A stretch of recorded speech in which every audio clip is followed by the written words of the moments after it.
तो ये कहानी यूपी के शहजादी सबीर खान की है, जिसे यूएई में डेथ पेनल्टी दी गई है। शहजादी यूपी के छोटे से गांव से आती थी। वो बहुत ही बिलो मिडिल क्लास फैमिली से बिलोंग करती थी। जब वो 8 साल की होती है तो एक एक्सीडेंट में उसका फेस जल जाता है। उसके फैमिली के पास इतना भी पैसा नहीं होता है कि वो एक अच्छी जगह उसकी सर्जरी करवा सके। ये सब की वजह से वो काफी इनसिक्योर फील करने लगी। इसी बीच उसके शादी की बात भी चली, बट कोई भी उसे पसंद नहीं कर रहा था बिकॉज ऑफ हर फेस। कुछ दिनों बाद उसे एक छोटी सी जॉब ऑफर होती है। वो ऑफर एक्सेप्ट करके वहाँ वो जॉब करने लगती है। फेसबुक पे एक लड़का का उसे मैसेज आता है। उसका नाम मोहम्मद उजैर होता है। वो आगरा से बिलोंग करता है। वो शहजादी के कंडीशन को देखते हुए कहता है कि मेरे पास तुम्हारे लिए एक जॉब ऑफर है, क्या तुम इंटरेस्टेड हो? वो जॉब ऑफर दुबई का रहता है। वो बोलता है कि मेरे फूफा फूफी जो है वो दुबई में रहते हैं और उन्हें एक मेड की जरूरत है, इसलिए वो लोग एक मेड ढूंढ रहे हैं। तो अगर तुम चाहो तो वहाँ पे तुम जॉब कर सकती हो, तुम्हें वो अच्छी सैलरी भी पे करेंगे और बाद में तुम उन सैलरी से अपना सर्जरी भी करा सकती हो।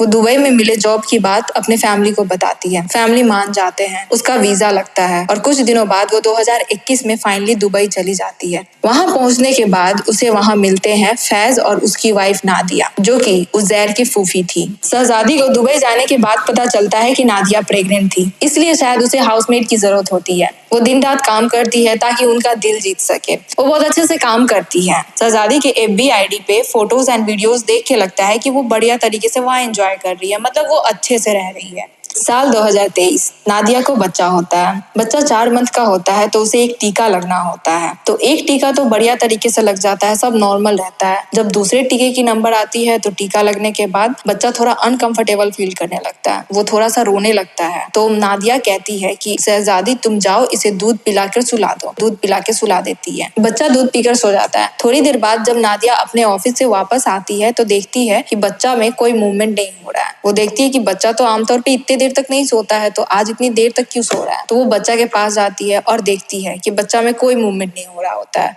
वो कुछ सोच पाती इससे पहले वो जल्दी से हॉस्पिटल जाती है लेकर बच्चा को। वहां जाने के बाद पता चलता है कि ही इज नो मोर। इस इंसिडेंट के लगभग 57 दिन बाद वो लोग शहजादी को प्रेशराइज करते हैं कि वो ये बात मान ले कि उसने बच्चा को जानबूझकर मारा है। शहजादी से वो लोग एक वीडियो बनवाते हैं जिसमें वो फोर्सफुली क्राइम को कन्फेस करने के लिए कहते हैं। इसके बाद दुबई के लॉ एंड ऑर्डर के अकॉर्डिंग शहजादी को 2023 में जेल हो जाती है। जब कोर्ट में केस चल रहा होता है तब शहजादी एक वकील तक हायर नहीं कर पाती है क्योंकि इसके पास इतने पैसे नहीं होते हैं। इस वजह से उसका केस जो होता है वो वीक पड़ जाता है और वहाँ की कोर्ट उसे फांसी की सजा सुना देती है।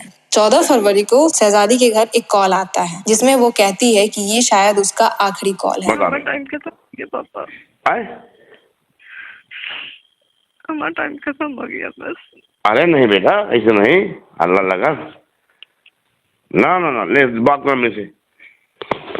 और 15 फरवरी को उसे मौत की सजा दे दी जाती है, बट इंडियन एम्बेसी को 13 दिन बाद बताया जाता है कि उसे मौत की सजा दी गई है। इसमें गिल्टी को कैदी वाला कपड़ा दिया जाता है। उसके बाद उस कपड़े में हार्ट के पास एक खास तरीके का निशान लगाया जाता है। इसके बाद कल्प्रिट को पोल से बांध दिया जाता है और 5 लोगों को निशाना लगाने के लिए दिया जाता है। बट इसमें भी एक कंडीशन होता है, वो 5 लोगों को एक ही बार में कल्प्रिट पे फायरिंग करना होता है और उन 5 में से सिर्फ एक के पिस्टल में गोली होती है। शहजादी की भी मौत ऐसी ही हुई थी। यूएई में 2020 से पहले चौराहे पे लोगों को पत्थर मार के मारा जाता था, जितने भी कल्प्रिट होते थे उसे। बट 2020 के बाद वहाँ पे फायरिंग स्क्विड से मारा जाने लगा। सिर्फ शहजादी ही नहीं, 2 और ऐसे इंडियन थे जिनको 13 दिन के अंदर में डेथ पेनल्टी दी गई, मुरलीधर और अविनाश। कुछ टाइम पहले पार्लियामेंट में एक सवाल किया गया था कि ऐसे कितने इंडियंस हैं जिनको बाहर देश में डेथ पेनल्टी मिली है। ओवरऑल जो डेटा निकल कर आया है उसमें 58 बताया गया है, जिसमें से 26 अकेले यूएई और सऊदी अरब में है। बट कुछ ह्यूमन एक्टिविस्ट्स का कहना है कि पूरे दुनिया में जो लोग डेथ थ्रो पे है